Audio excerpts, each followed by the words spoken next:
Baik.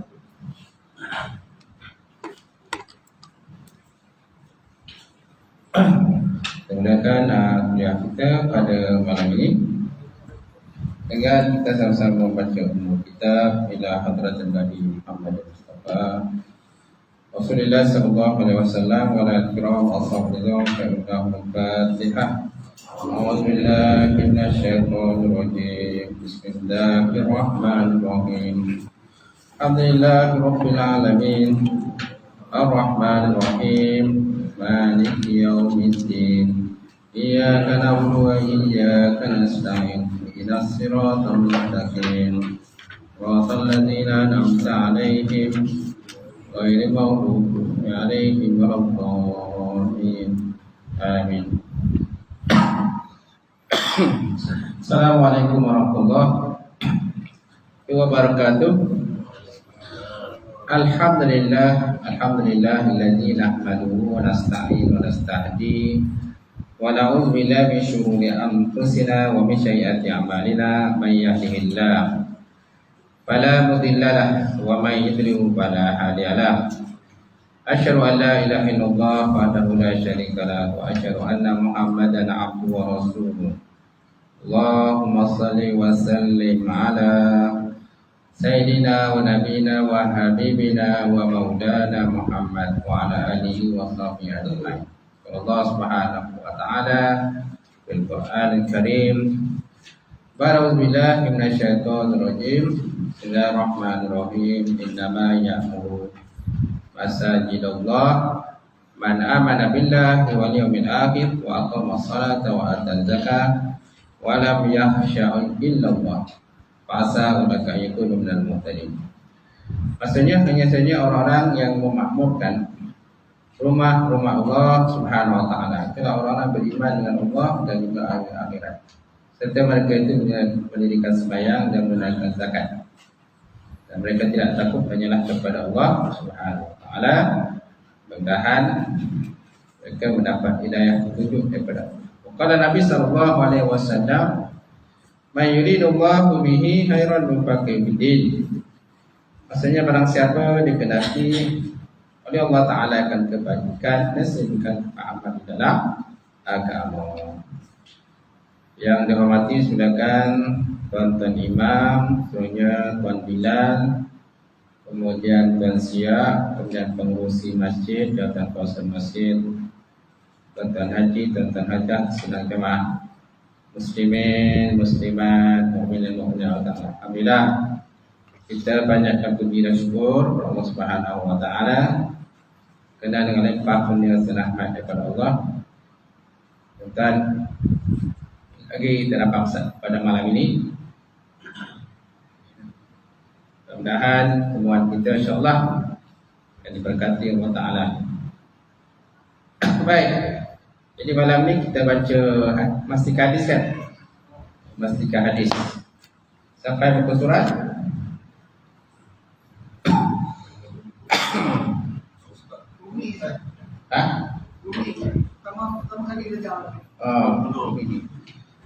Saya punya buku surat 6. Keempat. Keenam, keempat perkara-perkara baharu yang diada-adakan dalam agama.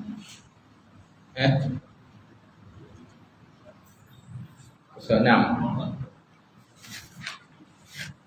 Kita masih lagi bincang hadis yang pertama. Di pertama iaitulah hadis yang diterima daripada Jabir bin Abdullah itu.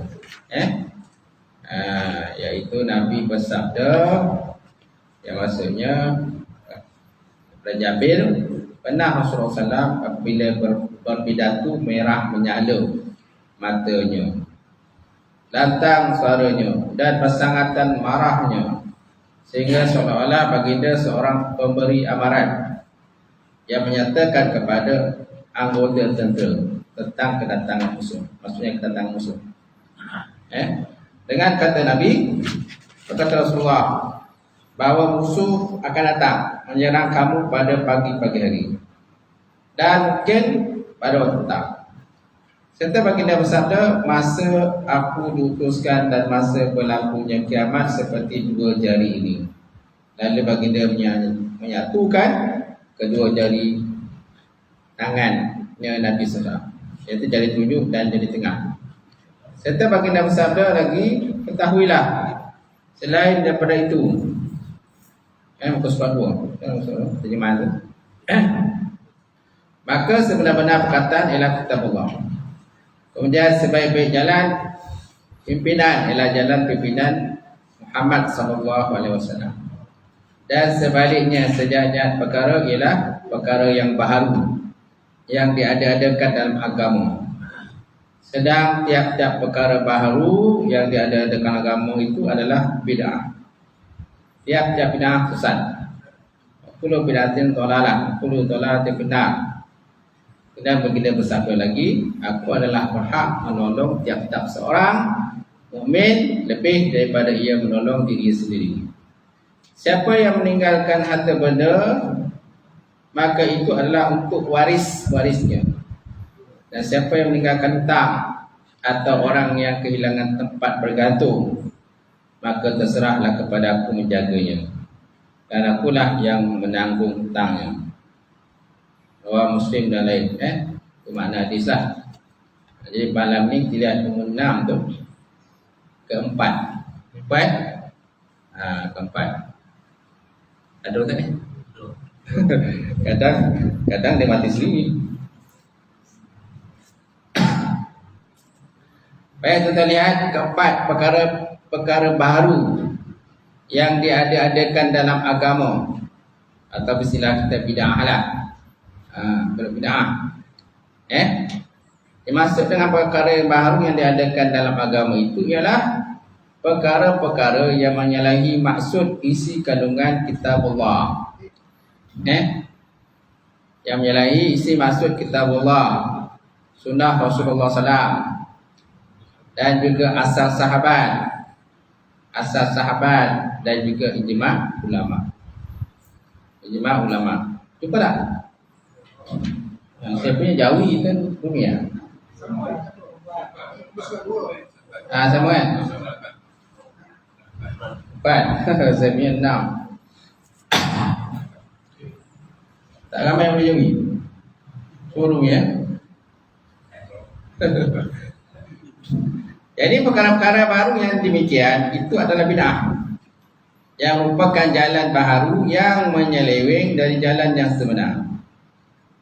Ni bicara bid'ah ni. Siapakah dikatakan bid'ah? Orang kadang tak tahu apa bid'ah.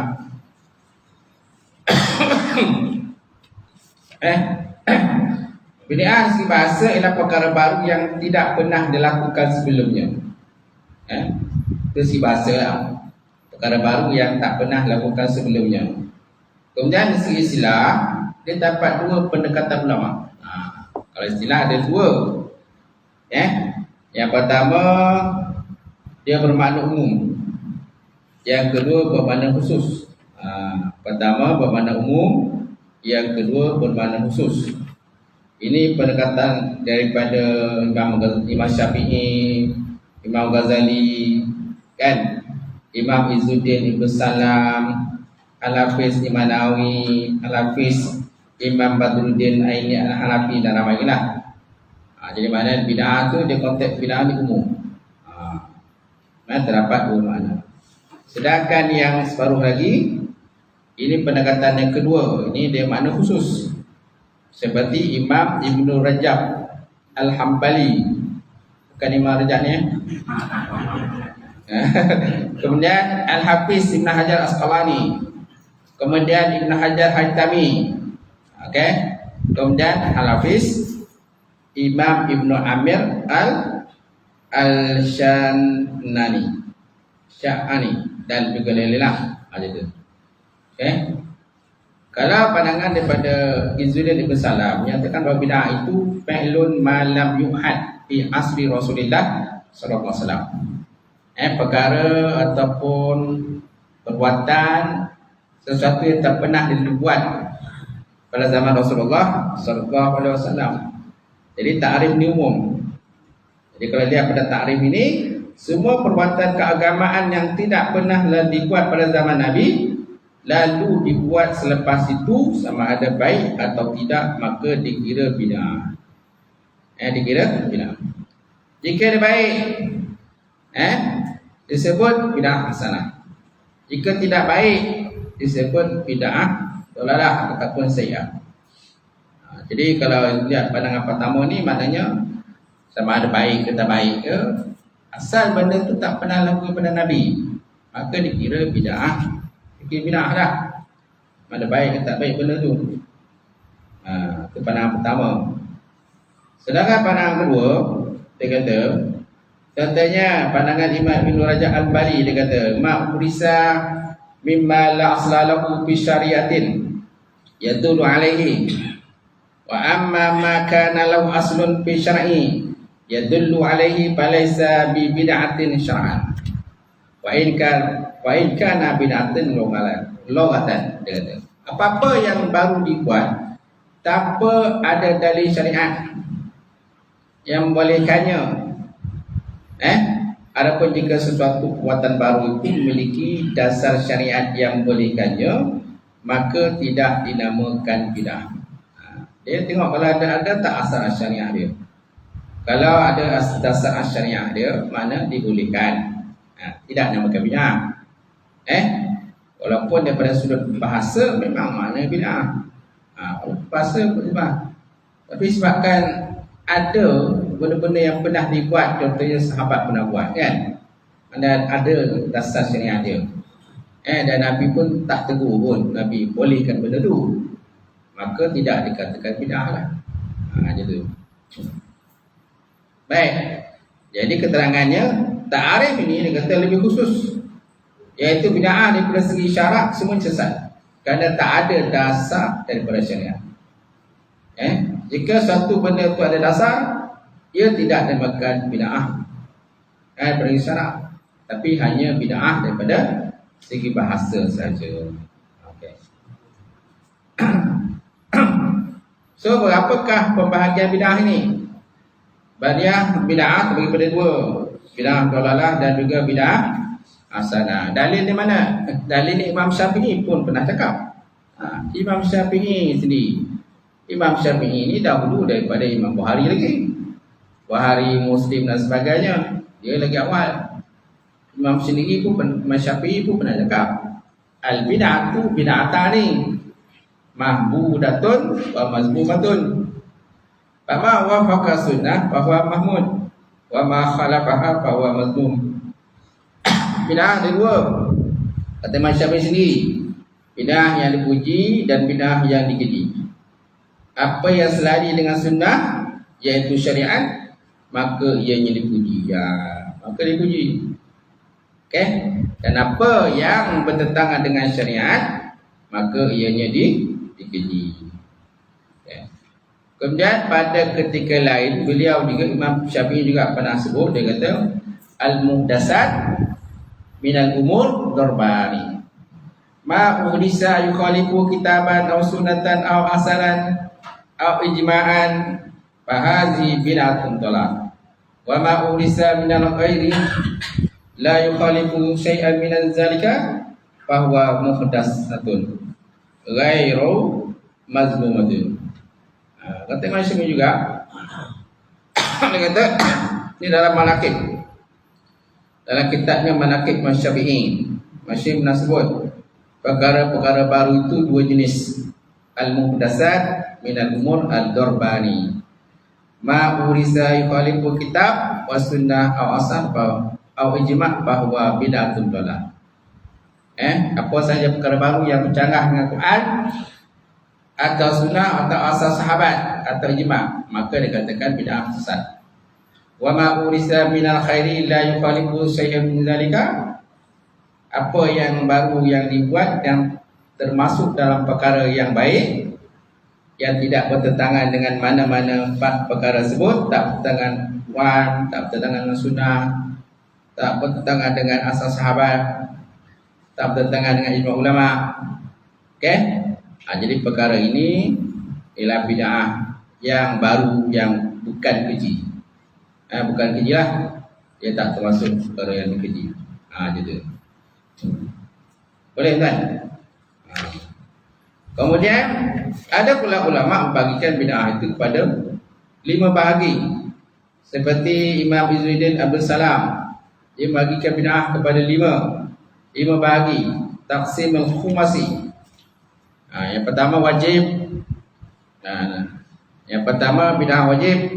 Yang kedua bid'ah sunat. Yang ketiga bid'ah harus. Keempat bid'ah makruh. Yang kelima bid'ah haram. Mana yang katakan bid'ah wajib? Contoh bid'ah wajib ialah contohnya mengkaji ilmu nahwu untuk memahami Quran dan sunnah Rasulullah sallallahu alaihi wasallam. Mengkaji ilmu nahwu, ilmu balaghah, ilmu mantiq kan, ilmu sharaf kan. Jadi buat kajian, buat latihan dan sebagainya kan. Jadi ini dikatakan bid'ah wajib sebab benda penting untuk kita memahami Quran dan sunnah Rasulullah sallallahu alaihi wasallam. Kalau kita tak ada basic, asas ilmu alat yang kuat, so macam mana kita nak memahami Quran dan sunnah Nabi? Okey, yang pertama. Yang kedua bid'ah sunat. Bid'ah sunat seperti mendirikan sekolah dan tempat-tempat pengajian. Mendirikan sekolah dan tempat-tempat pengajian. Ini maknanya untuk pendidikan lah. Untuk pendidikan. Kalau tak ada pendidikan macam mana? Sudah tentu manusia akan menjadi jahil. Kemudian yang ketiga bid'ah harus. Mana contoh bid'ah harus? Contoh bersalam selepas solat subuh dan solat asar, ataupun memudah dan melapangkan urusan makan minum, pakaian dan tempat tinggal orang lain. Ini pun termasuk bid'ah harus. Kita mudahkan urusan orang. Kemudian bid'ah makruh. Contohnya menghias masjid dengan ukiran. Menghias-hias masjid, mencantik-cantikkan masjid kan, dengan ukiran dan sebagainya, itu semua bid'ah makruh. Kemudian bid'ah haram seperti mengikut pahaman Qadariyah ataupun Jabariyah. Qadariyah ataupun Jabariyah. Jadi Imam Izzuddin ini sebenarnya dia memperincikan apa yang dikatakan oleh Imam Syafi'i. Di mana Imam Syafi'i dia bagi bid'ah pada 2 kan, bid'ah hasanah dan juga bid'ah dhalalah. Sebenarnya bid'ah hasanah ini termasuklah dalamnya bid'ah wajib dan juga bid'ah sunat. Kerana bid'ah dhalalah masuklah dalamnya itu bid'ah haram. Bid'ah haram. Jadi satu lagi yang kita kena faham berkenaan dengan hadis. Dalam hadis matan hadis itu kena sebut. Apa disebut itu? Wa kullu muhdatsatin bid'atun wa kullu bid'atin dhalalah wa kullu dalalatin bid'ah. Setiap benda yang baru itu dikatakan bid'ah. Setiap bid'ah dhalalah. Dalam hadis itu ada perkataan kullu. Perkataan kul. Kul ni ada 2 makna. Tuan-tuan kena faham. Walaupun di segi terjemahannya kul ni maknanya setiap kan. Biasalah perkataan kul wa ala kulli syai'in qadir. Atas tiap satu kan. Jadi kul ni ada 2 makna. Kata ulama. Satu maknanya bermakna majmu'. Yang kedua bermakna jami'. Kalau dia bermakna majmu', maknanya sebahagian ataupun sekumpulan, sebahagian atau sekumpulan, bukan semua. Tapi kalau dia bermakna jami', makna semua ataupun setiap ataupun keseluruhan. Setiap ataupun keseluruhan. Jadi kul yang ada pada wa kullu bid'atin dhalalah, itu bukan makna semua, tapi bermakna sebahagian. Sebahagian daripada benda yang sesat itu, benda yang diadakan dia kata sesat. Sebahagian benda yang ada sesat, ataupun sekumpulan benda yang diadakan sesat. Kerana merujuk kepada kaedah usul fiqh, al-am makhsus, al-am al-makhsus. Setiap benda yang umum, tetapi yang dimaksudkan dengannya ialah pengkhususan. Dia umum tapi dia ada makna taksis, dikhususkan. Mana contoh Quran yang ada perkataan kul? Contoh antara 10 Quran, dia kata ayat surah Al-Ahqaf ayat 25, tudammiru kulla syai'in bi amri rabbiha fa asbahu la yura illa masakinuhum kadzalika najzil qaumil mujrimin. Banjir yang menghancur leburkan segala sesuatu, maksudnya sebahagian, dengan perintah Tuhannya. Setelah azab itu menimpa mereka, jadilah mereka itu punah ranah. Tidak ada yang kelihatan lagi kecuali bekas-bekas tempat tinggal mereka. Demikianlah kami beri balasan kepada kaum yang berdosa. Jadi dalam ayat itu tadi ada perkataan kulla, tudammiru kulla syai'. Jadi kul di situ bermakna majmu', bukan bermakna jami'. Maknanya sebahagian. Maksudnya dalam banjir besar berlaku pada zaman Nabi Nuh alaihi salam tadi, dia memusnahkan banyak benda, tetapi dia tidak musnahkan bukit bukau, langit, bumi. Langit bumi tak musnah, betul tak? Lagi musnah. Tapi kebanyakan yang musnah lah, ditenggelami oleh banjir. Jadi perkataan kullu yang tudammiru kulla syai'in bi amri rabbiha, perkataan kullu dia sama dengan wa kullu bid'atin tadi. Wa kullu bid'atin dhalalah. Setiap benda yang sesat itu benda baru sesat, tapi bukan bermakna setiap, tapi makna sebahagian daripada baru itu ialah sesat. Dan juga Allah Ta'ala sebut dalam Quran ayat surah Kahfi ayat 39, contohnya wa kana wara'ahum malikun ya'khudhu kulla safinatin wasba. Maksudnya kerana di belakang mereka nanti ada seorang raja yang kerjanya merampas tiap-tiap, maksud tiap ini kebanyakan perahu yang tidak cacat, dirampas dengan kerasan. Keraslah, agresif lah rampas tu. Jadi perkataan ini dalam Al-Quran perkataan kulla safinatin. Kata kulla safinah, tiap-tiap perahu. Jadi tiap-tiap perahu tu maknanya bukan semua perahu, tapi sebahagian perahu ataupun kebanyakan perahu. Jadi tiap-tiap perahu dalam ayat ini bukanlah berarti raja merampas semua perahu. Yang dirampas ialah perahu yang cantik, dan perahu yang bagus saja nampak. Jadi kulla itu bermakna majmu', bukan bermakna jami'. Faham kan? Dan juga hadis Nabi SAW, kullu ibni Adam ya'kuluhu turab illa ajmuz zanab. Setiap, maksudnya setiap itu kebanyakan anak Adam itu akan dimakan bumi, hancurlah kan, tubuh badan dia hancur, kecuali azmuz zanab, mana tulang sulbi ataupun tulang tungging kan, jadi tulang tungging tak hancur lah, yang lain tu semua hancur. Kecuali orang-orang yang dikenaki Allah Ta'ala tu tak hancur, dia tak hancur lah, macam tu. Baik, jadi dalam hadis ni memberi gambaran kepada kita bahawa semua manusia tanpa terkecuali. Tapi dalam hadis lain menyebutkan jasad Nabi dan para syuhada tidak dimakan oleh bumi. Nampak? Semakna ada jasad-jasad yang tidak dimakan oleh bumi. Seperti jasad Nabi dan juga para syarat. Jadi kalau perkataan kullu itu, kullu ibn Adam ya'kuluhu turab. Setiap anak Adam. Jadi mana setiap itu maksudnya kebanyakan, bukan setiap afrad. Kan, bukan semua. Kan? Tapi ada sebahagiannya. Jadi.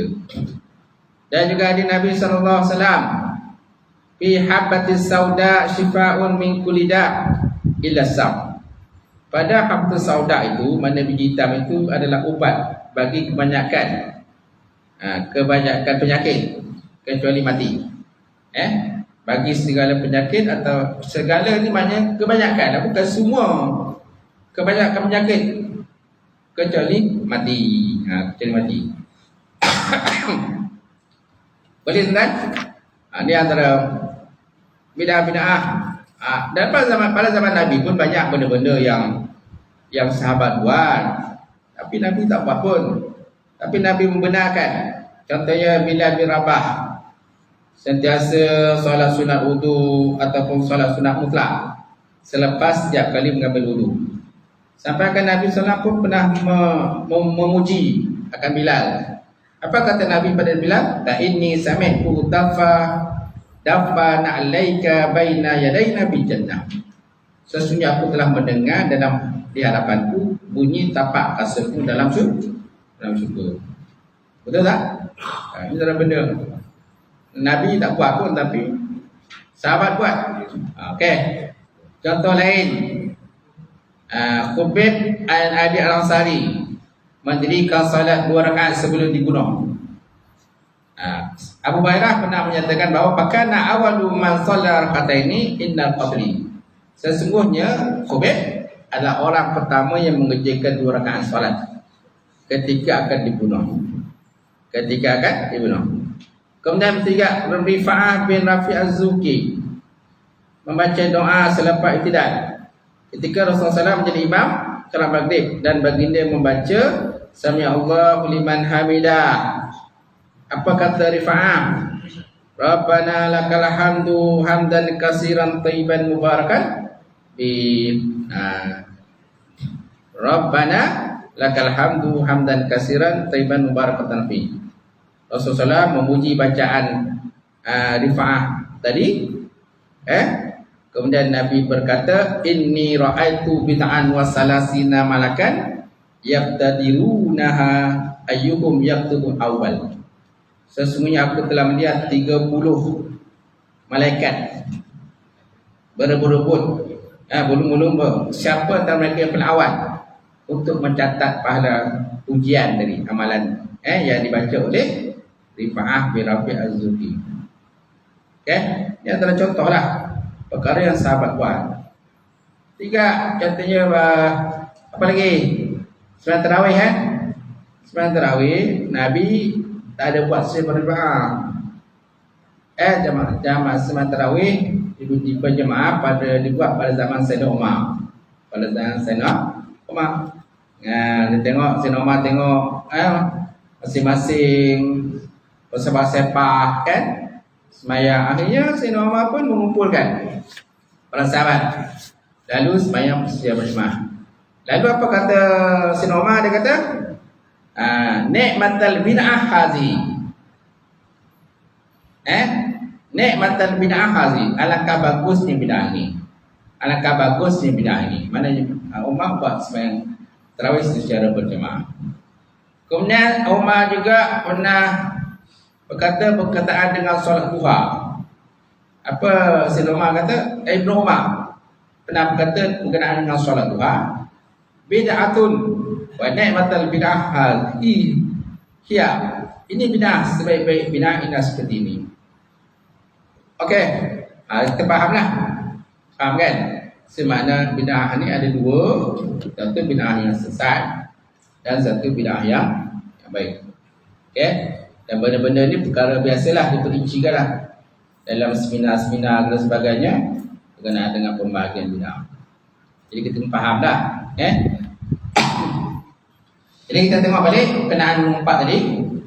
Perkara-perkara yang baru yang dekat itu adalah bid'ah yang merupakan jalan baru yang menyeleweng dari jalan yang sebenar, ini mana binah yang sesat adalah, maka sudah tentu tidak akan sampai kepada matlamat kebahagiaan sejati.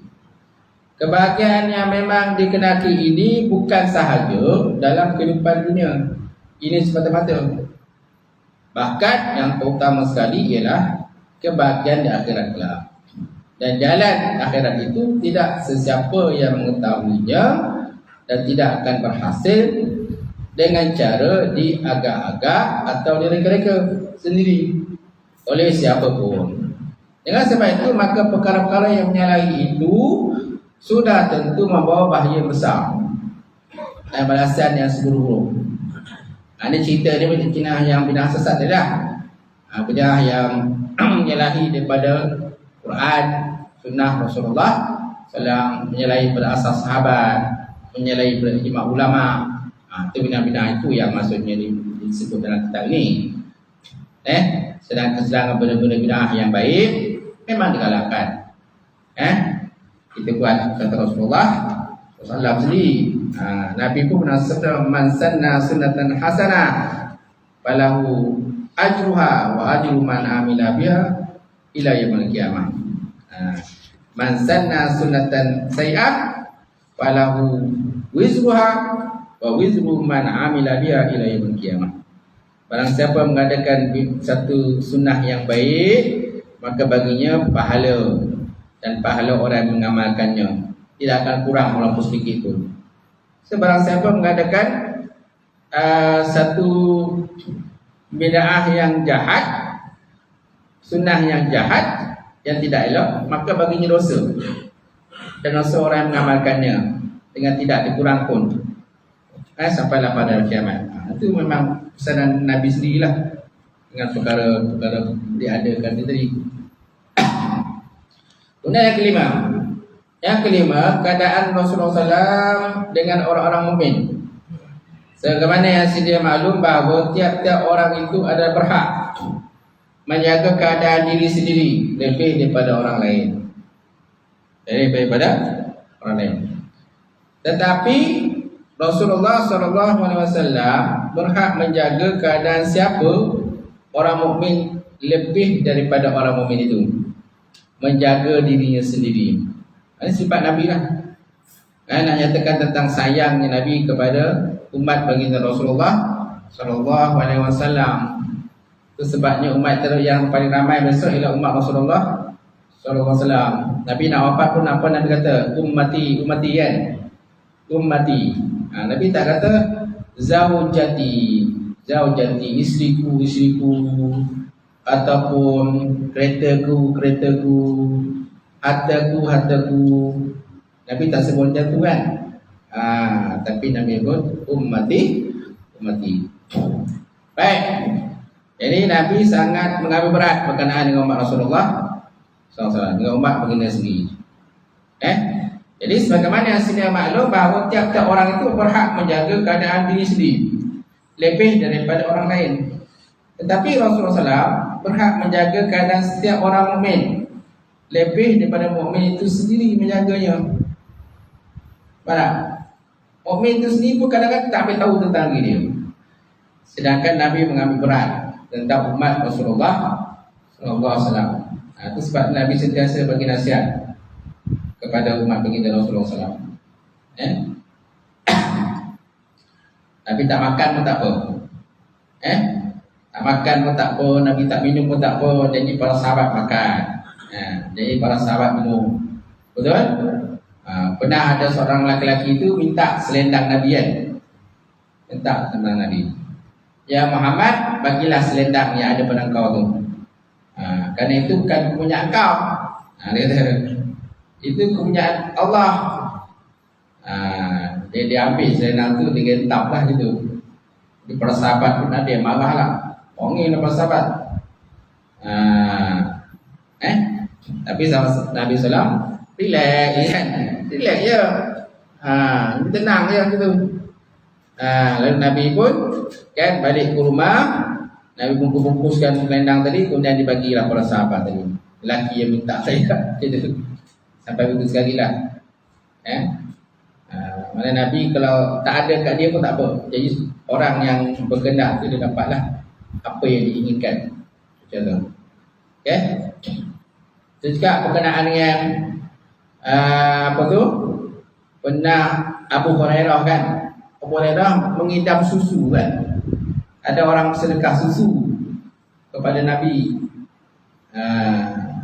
Nabi tak terima sedekah, hadiah kan? Ada orang hadiah susulah kepada Nabi. Masa tu Abu Hurairah pun dalam keadaan menginginkan, dia lapar. Dia nampak susu tu, dia pun ingin pada susu. Dia ingat, kemudian Nabi panggil Abu Hurairah, "Ya Abu Hurairah." Bila Abu Hurairah dengar Nabi panggil, ni tentu Nabi nak bagi aku susu ni, susu yang orang bagi tadi. Apa kata Abu Hurairah? "Wahai Abu Hurairah, pergilah kamu ke masjid, pergi panggil semua golongan ahli sufah. Sudah datang kemari." Sudah datang kemari. Orang kata, "Nak buat apa panggil ahli sufah? Aku ada." Susu tu semangkuk je. Jadi Abu Hurairah pun dia macam-macam lah persoalan tu pula tak dia. Ya bila ni tak cukup ni, susu tak banyak. Dia mangkuk susu. Jadi sebab kalau dia arahan Nabi, maka dia pergilah ke masjid panggil gula al-supah. Ada berapa orang gula al-supah ni? 70 orang. Panggil semua. Kemudian Nabi panggil seorang demi seorang minum susu. Seorang demi seorang. Abu Hurairah kata, "Apilah. Tak ada can." Tak ada can lah. Susu semangkuk kan. Okay? Nabi panggil seorang demi seorang masuk untuk minum susu. Sampailah habis 70 orang. Habis 70 orang tu kan, Abu Hurairah kata, "Ingat susu dah habis." Rupanya susu masih penuh dalam mangkuk tu lagi, masih ada lagi. Kemudian Nabi pun panggil Abu Hurairah. "Ya Abu Hurairah," dia kata, "marilah. Kau sana, saya rasa kau dah mengidam botol dengan susu ni." Kan? Lama yang teteng tadi kan dengan susu. Panggil Abu Hurairah. Bila Nabi minta Abu Hurairah minum, Abu Hurairah kata, "Ya Rasulullah, kau minumlah dulu." "Tak apa, kau minumlah dulu." "Wahai Abu Hurairah, kau minumlah dulu." "Tak apa, ya Rasulullah, bismillah minum dulu." Nabi kata, "Kau minumlah dulu." Maka Abu Hurairah pun minum sampai ada kenyang. Bila dah kenyang, rupa-rupanya susu tu masih ada lagi, baki dia masih ada, banyak lagi. Masya Allah. Itulah antara mukjizat Rasulullah Sallallahu Alaihi Wasallam. Kelebihan Nabi jadi. Baik. Kemudian dengan sifat seorang pemimpin negara, dan pemimpin agama yang membawa keputusan daripada Allah Subhanahu Wa Taala, bagi dia mencurahkan segala sedaya upaya, segala kebolehan, segala perasaan untuk kebaikan umat di dunia dan di akhirat. Jauh sekali baginda melakukan kecuaian dalam menjalankan tugas untuk kebaikan, dan tidak sesekali baginda berusaha untuk kepentingan diri sendiri. Tapi tak buat itu untuk kepentingan diri sendiri. Walaupun ada benda-benda kadang-kadang mungkin sahabat tak setuju lah. Tapi tak setuju. Contohnya perjanjian Hudaybiyah. Dalam perjanjian Hudaybiyah itu, soalan perjanjian itu macam berat sebelah lah. Lebih pro kepada orang kafir. Antara isi perjanjian Hudaybiyah, waktu saya pergi umrah itu pun, hari itu memang pergi Hudaybiyah. Hudaybiyah ni salah satu tempat untuk kita berniat ihram.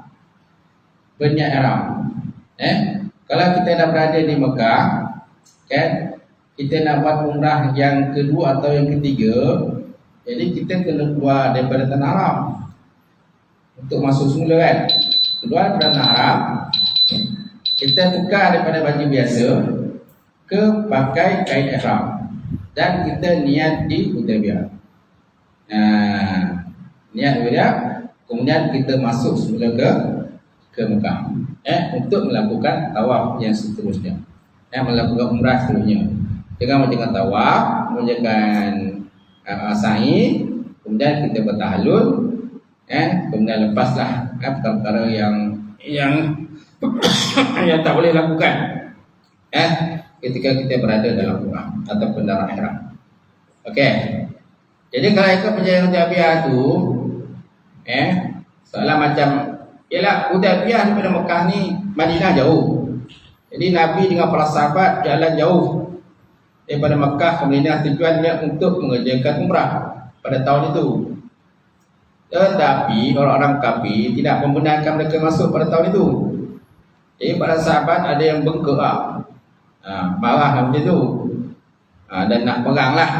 Tapi Nabi melarang daripada berlakunya peperangan. Sebab apa? Ada berlakunya perjanjian Hudaybiyah.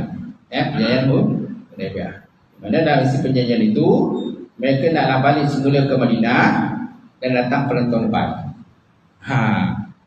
Punya dah jauh perjalanan tu. Kan? Jauh perjalanan 500 km daripada Madinah menuju ke Hudaybiyah sebelum masuk ke Mekah. Jauh. Kan dekat. Artinya sahabat ada yang tak setuju. Jadi mereka terpaksa menangguhkan umrah mereka untuk tahun ke depan baru boleh masuk sebelum. Kemudian mana-mana orang-orang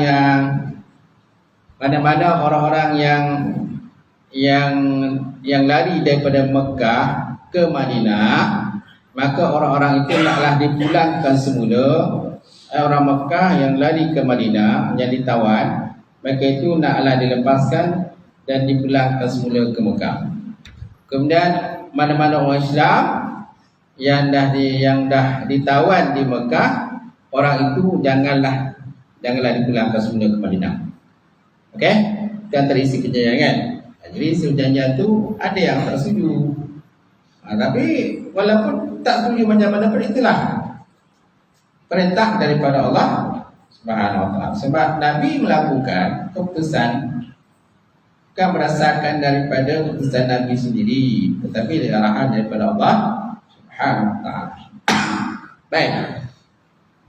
Kemudian Nabi juga bertahlul, menyembelih binatang korban pada tahun itu. Kemudian Nabi juga mencukur rambut, pada tahun itu. Jadi pada permulaan sahabat-sahabat tak nak buat sebab mereka tak setuju dengan Nabi. Nabi perintahkan mereka supaya mereka itu bertahlul. Mereka tak nak buat. Lalu Nabi pun kecewalah. Nabi pun mengadu kepada isteri baginda. Dan isteri baginda kata, "Ya Rasulullah, kau buatlah dulu. Nanti sudah tentu mereka akan ikut buat." Lalu Nabi pun buat. Nabi pun berkorban, menyembelih korban. Nabi juga bersyukur. Maka lepas tu barulah sahabat-sahabat lain pun buat. Sahabat lain pun ikut dah pun buat. Gitu. Okey.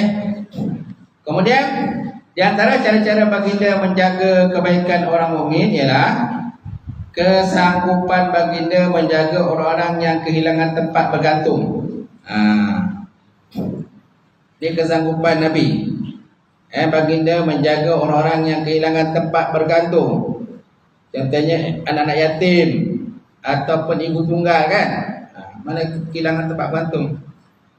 Kemudian Nabi juga membayar hutang yang ditinggalkan oleh si mati yang tidak meninggalkan harta benda. Jadi kalau ada sahabat-sahabat ataupun ada individu-individu yang dah meninggal dunia tapi hutangnya belum dibayar, sama ada Nabi membayar menggunakan duit dia ataupun Nabi minta sahabat bayarkan. Nabi akan minta sahabat membayarkan. Macam tu. Sebab ada benda-benda yang Nabi kadang masa tak ada duit, Nabi pakai duit sahabat untuk bantu bayar. Nanti Nabi kata, nanti aku akan bayar semula pada kau. Boleh kan? Itulah antara perkara-perkara penting yang terdapat dalam hadis yang pertama ini, insya-Allah. Ini baru yang pertama pun tak? Kalau masuk hadis yang kedua, insya-Allah akan datang kita masuk hadis yang kedua daripada Abdullah ibn Umar radhiyallahu taala anhuma. Wallahu a'lam bishawab. Insya-Allah.